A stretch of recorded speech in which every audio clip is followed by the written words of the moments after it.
Hello there and welcome to today's video.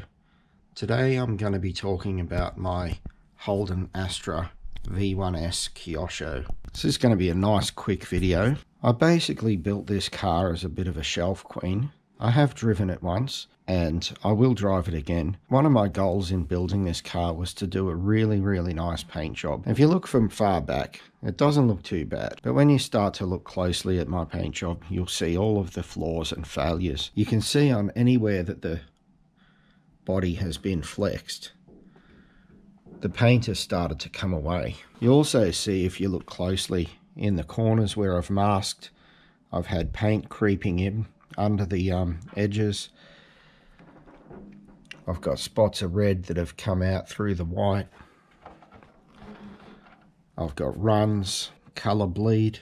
If you look at the inside of the car, you can see that there's, I've put quite a lot of paint in here. The first mistake I made, some of you have done lots of cars before, you're going to recognise this straight off the bat. I used the wrong paint. Out of the Tamiya colours, the correct paint to use is the PS version. This type of PS paint has been formulated especially for working with the flexible type of plastic that's used in remote control cars. So there it is. I've shared with you the mistake I made with this car. First of all, in selecting the wrong paint. Second of all, in having a poor masking technique. And probably third of all, just overall putting way too much paint onto the body. The reason why I'm sharing my failure with you is because I like to encourage people to be willing to make mistakes and be willing to be open and honest about them.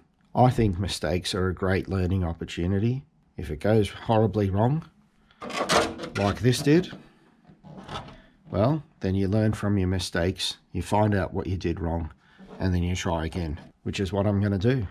In an upcoming video, I'll be sharing with you the repainting of my Vauxhall Astra touring car. I hope you enjoy this video. Until next time, see you later.